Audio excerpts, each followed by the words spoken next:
Hey guys, welcome back to the channel. If you're a first timer here and you're searching for some 4xe content, please check out our 4xe playlist. We've got a ton of great information on the 4xe platform. Today we're going to be talking about the 4xe Grand Cherokee. So if you own a Wrangler 4xe and you're interested in the Grand Cherokee, we do some comparison, but even so, if you're just interested in the 4xe Grand Cherokee, this will be a great video. We talk about some of the positives and negatives and if this is the right vehicle for you. So follow along. It's a little bit lengthy, but it'll be broken up into different segments. So if you have any questions, let us know. Again, as always, huge thanks to Ray Chrysler Dodge Jeep Ram for letting us use the vehicle, and let's get started. So today we're going to talk about this 2023 Grand Cherokee 4xe.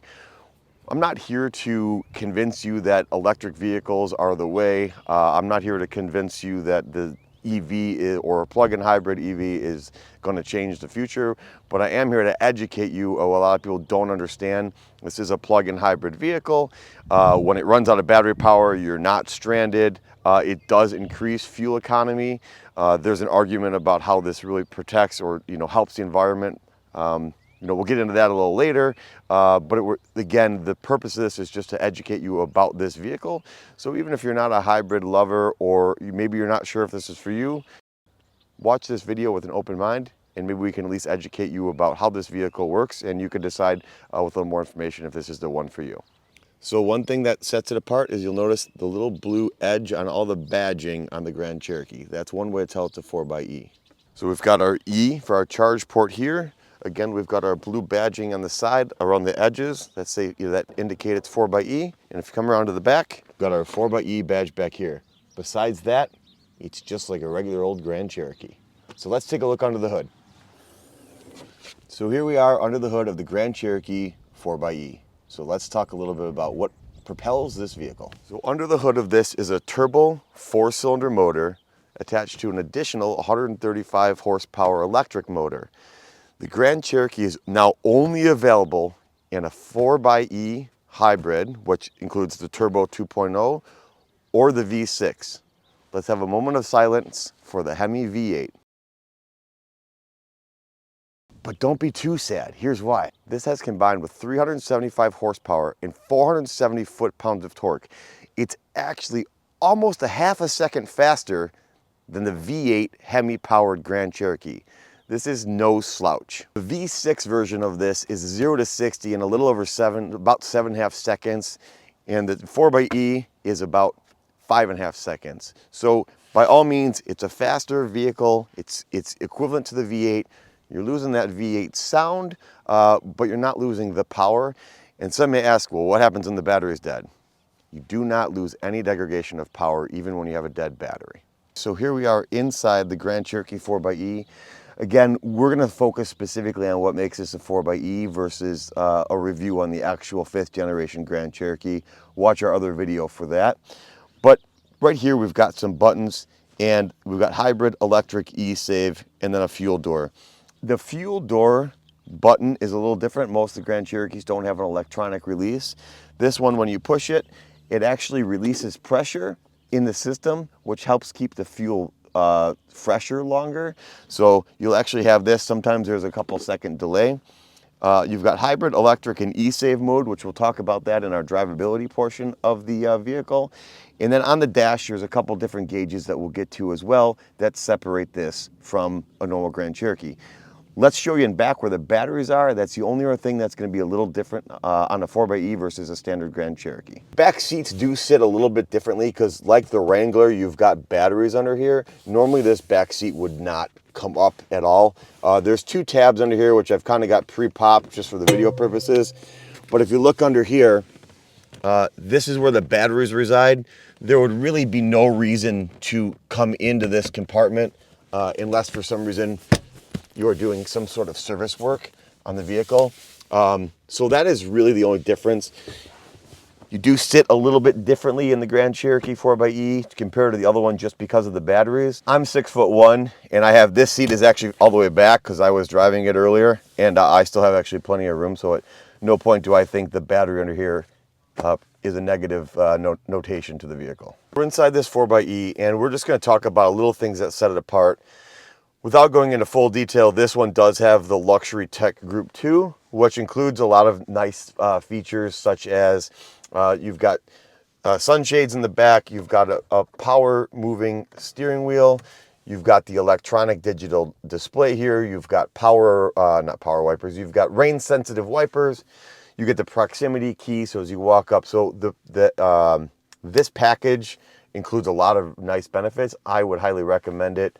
Crash avoidance, things like that. Again, if you're looking for more specifics about the 5th generation Grand Cherokee, check out our other video. Today we're going to talk about what sets the 4xe apart specifically. Again, you've got your 10.1 infotainment system here. Again, that would be standard on this package on other Grand Cherokees as well. Up on the dash, I've got a battery indicator. I've got how many miles to battery. Basically, it's telling me we've got range, and I've got fuel. And on the left side, I've got a battery indicator showing me whether we're running on battery or engine. It'll also show me when we're regenerating. It'll show what's using what and where the power is going. If you come over to the infotainment screen, this is going to be one that's going to set the vehicle apart. So you've got what they call power flow as you're driving. It's going to show if you're using engine, battery, shows how much the climate control is using, and shows where the power is coming from. When we do our drivability test, we'll show a little bit more. Driving history, it'll actually show on what days you use gas versus battery. Schedule, you can actually schedule the vehicle out to charge at specific times. Maybe you're in your household has a circuit that you share and you don't want to charge at night while you're sleeping, or maybe you have better electric rates at that hour, you could schedule it out. E-Save, we'll talk about that in a minute and how that works. And then charge setting, you can actually change the rate in what you charge. So if you have, if you're going to have a charger, maybe you don't have a full 40 or 50 amp charger, and you want to charge at a lower rate, it'll take longer to charge the vehicle, but it will use less power consumption at that time. So if you're sharing that circuit with something else in your house, you can kind of fluctuate that. This menu option is one feature that sets the Grand Cherokee 4xe apart from the others, obviously being the hybrid vehicle. Let's talk about the 3 drive modes. You've got hybrid, you've got electric, and you've got e-save. I would say almost 100% of the time, most people would just leave it on hybrid, let the vehicle determine when's best to use gas versus electric. And it works really well. It's very smooth. It knows what to do. Electric mode is just that. It will only run the vehicle on electric. Now, I say that cautiously. If you were to really get on the accelerator coming out through an intersection or something like that, and it feels that it needs the gas power based on the throttle response or the throttle input, it's going to activate that internal combustion engine. But generally speaking, it will stay on gas or on electric only as long as it can, unless it really feels maybe it's a safety thing that you got on it to get out of the way. It will give you all the power. Now, if you go to e-save, this is one that I think is kind of weird. Maybe not weird, not a real useful feature in my opinion. The only reason I would use e-save is if you were going somewhere and you knew you wanted to save your electric range for a different location. So let's say we're going to go off-road and I knew I wanted to off-road on the trails in electric only. You would push e-save. It will leave the vehicle in internal combustion only until you get to your destination. Once you get to your destination, you could put it in electric or put it in hybrid, and then you have all of that, 100% of fuel or of electric power to then use at that time when you decide you want to use it. When you are in e-save, you have a couple options. You can battery save, which does just what I talked about. It will save the battery to use at a different time when you want to put it back into electric. You could put it to battery charge. Now, what battery charge will do is it will actually charge the battery as you're driving. So let's say you're at 40% and you want to get to 100% by the time you get to a destination. If you put it on battery charge, it will do that. It will charge the battery as you're driving. Now, keep in mind, there's no free lunches, right? You can't charge your battery and not expect to use more fuel while you're doing so. So the battery charge mode, I think, is kind of counterintuitive to the vehicle, because you're actually going to use more fuel when you're charging that battery than if you just drove otherwise. So the battery charge feature to me really doesn't make a lot of sense unless you wanted to charge it up to be able to show it off somewhere else. But the battery charge is going to cost you miles per gallon to use. That's a feature I would never use, honestly, in my opinion, but it is there. All right, so the first thing you'll notice when you drive a 4xe is when you start it. Quiet. You don't hear the roar of the Hemi. Again, another moment of silence. Like literally silence, 4xe, you know. So anyway, that's it. It's on. And if you can hear that noise, that's what they call the pedestrian monitoring system. Kind of that howling noise. Sounds like you're listening into a seashell. It goes away after a certain mile per hour because at that point, the vehicle makes enough road noise that people can hear it. But at slower speeds, I want to say it's 18 and under. Don't quote me on that. You hear that noise, and it comes from the back and the front. So again, it's just an audible noise for pedestrians to hear you. So if you look at the screen here, it shows the power flow. The engine is at 0 because we're not using it. It is turned off. The battery will change depending on how much throttle we're giving it. Our climate control is turned off, so it's not using any power either. So right now it shows, we got power coming from the battery going to our drivetrain. The other thing I should mention that every 4xe is 4-wheel drive. It is not an option to get anything besides 4-wheel drive in a 4xe.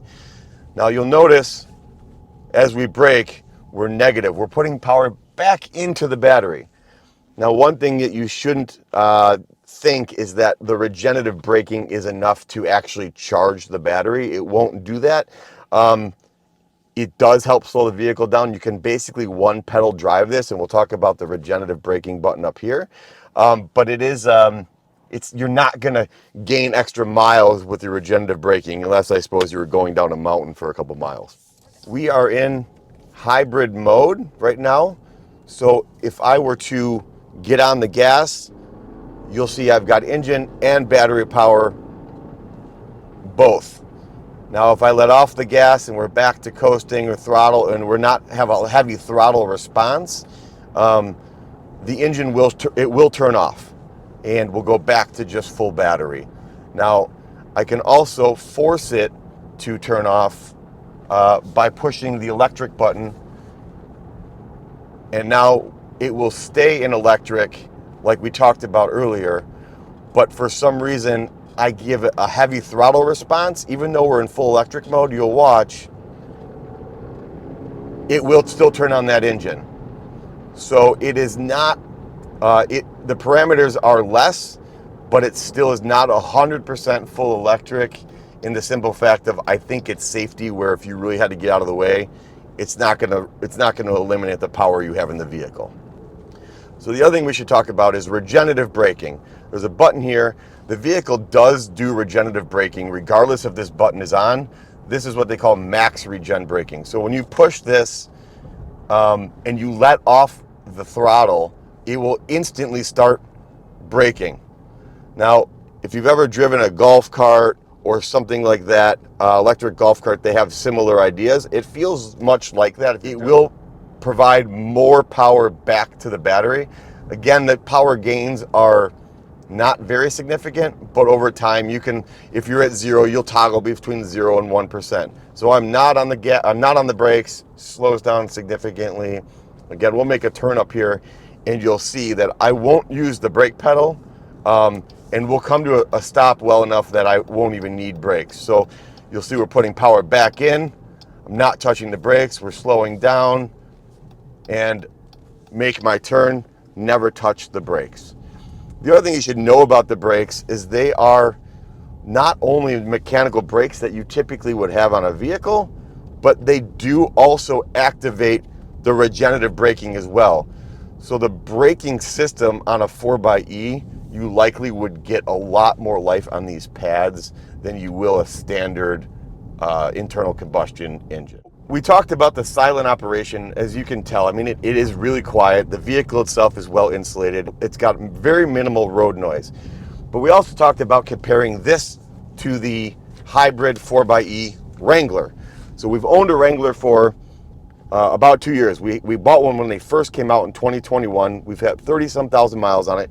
check out our other video on the Wrangler. What we want to talk about is the smoothness, the transition between electric and gas. So I have it back on hybrid mode, and I would drive it like I normally would. What I notice on the Grand Cherokee is that it's not quite as smooth in the transitions as the Wrangler is. And what I mean by that is when it switches between gas and electric, and when I use the term clunky, I don't mean it as negatively as it sounds, but it feels a little more clunky than the Wrangler does for whatever reason. So at this speed, we just switched from gas to electric, and then back to just electric. At this speed, I think it's pretty smooth. I notice it more at lower speeds that transition between gas and electric isn't as seamless as the Wrangler is. I'm really, really nitpicking this vehicle. I don't think if you bought one of these and didn't own a Grand Cherokee or didn't own a Wrangler or didn't have something really specific to compare it to, I don't think you would really complain about it, if that makes any sense. But there is just a little bit of, again, clunkiness. It's probably not the best word, at slow speeds between the transitions. I do notice, and I don't know if it's the pedestrian monitoring system or it's just other driveline noise, I do notice that at slower speeds, again, I hear more of the electronics in this vehicle than I do the Wrangler. So again, I don't have enough experience. We've only had this thing for a couple miles to know if it's the actual driveline, and I don't think it's a negative noise. It's just something I hear in comparing to the Wrangler to the Grand Cherokee. Overall, it's still way quieter, and in my opinion, that V6 start-stop feature, the auto start feature, you want to talk about clunkiness, I personally cannot stand that feature. The first thing I do is turn that off. So by all means, the smoothness of this still far outweighs the clunkiness of the start-stop feature that's standard on the internal combustion Grand Cherokee. So let's talk about e-save for a second. Right now we're on e-save, so it means it's going to use the internal combustion engine, otherwise known as ICE. If you see that terminology out there, they call it ICE. Now you know what that stands for, internal combustion engine. So right now we're on e-save with battery save. So we're driving it with a regular 2.0 motor, which I should say, it does not feel underpowered in the least. Still has plenty of power.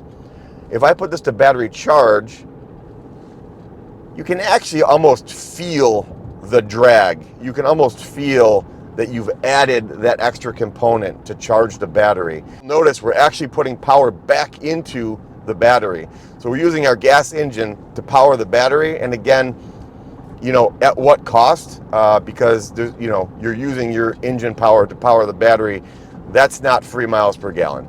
So I don't know why you would really use this feature, but it is there no less, and you will watch the battery percentage increase on the dash. A lot of the comments, oh, a 2.0 liter, that sounds like a slouch. Again, it's still faster than the Grand Cherokee with the Hemi is. So we'll give you a little what it feels like with a 0 to 60. Again, I know it's not, it's gonna be hard to tell on camera, but give you an idea.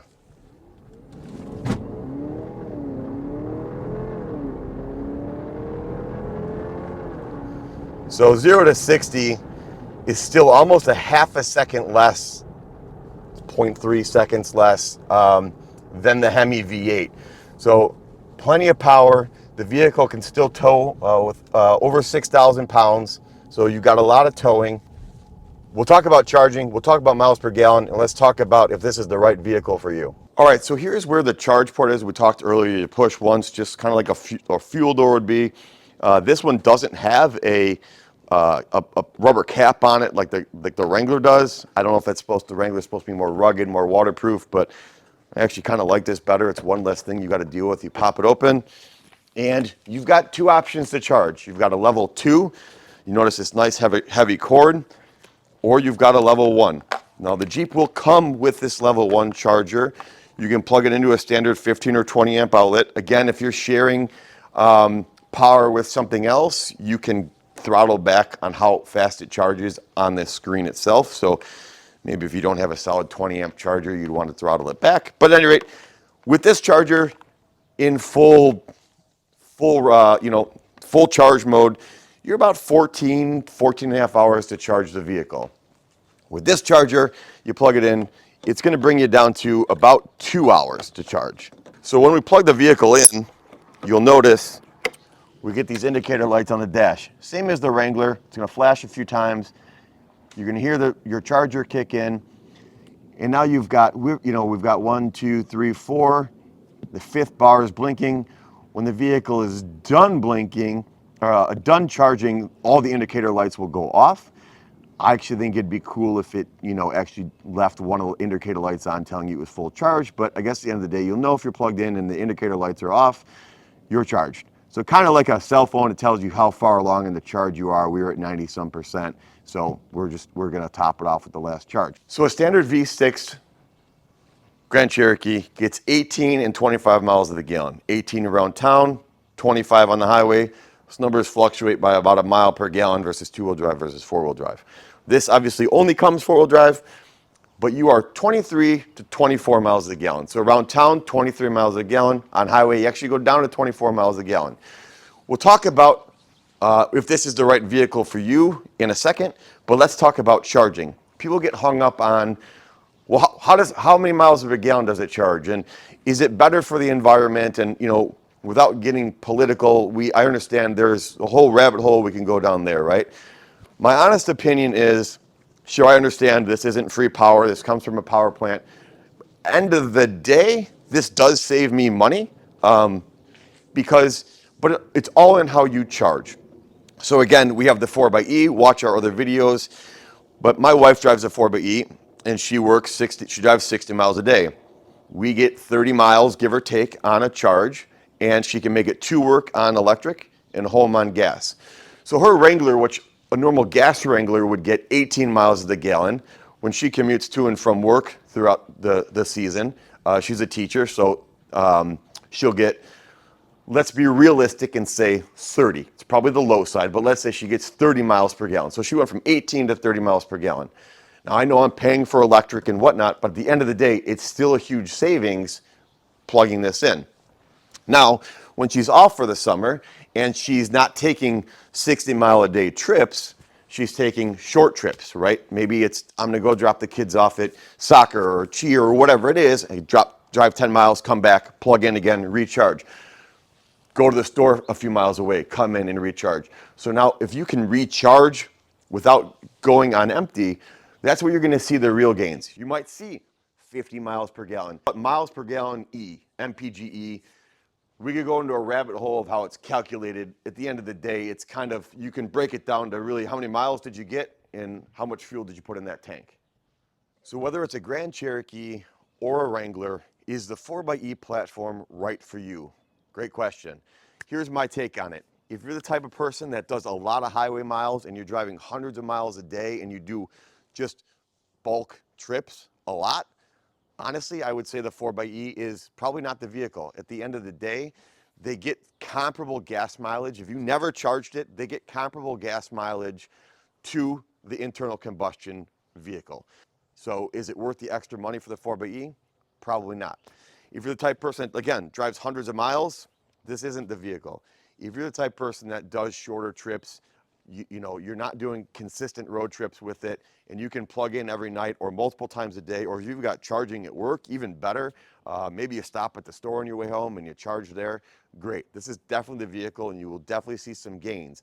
Now, having said that, with the tax incentives on the 4xe system, there are some vehicles that it makes sense to get your $7,500 rebate and get a 4xe and still use the benefit when you can, because it actually might be cheaper to buy the 4xe version than a non-4xe version, giving the tax incentive. Those incentives are always changing, and that depends on your personal situation, but it's definitely something to think about. So thanks for watching. Again, I feel like a lot of people are uneducated about the 4xe system in general. A couple things to remember: it's a Jeep first. Everything that makes it a Jeep is the platform that these are built off of. They are not full electric vehicles. They are plug-in hybrid vehicles. When the battery is depleted, you are not stranded, and you actually don't lose any of the benefits of the 4xe aside from running full electric. You still have all the power it's given. You can still tow everything. You won't notice that the battery's dead, short of the fact that you're running on internal combustion.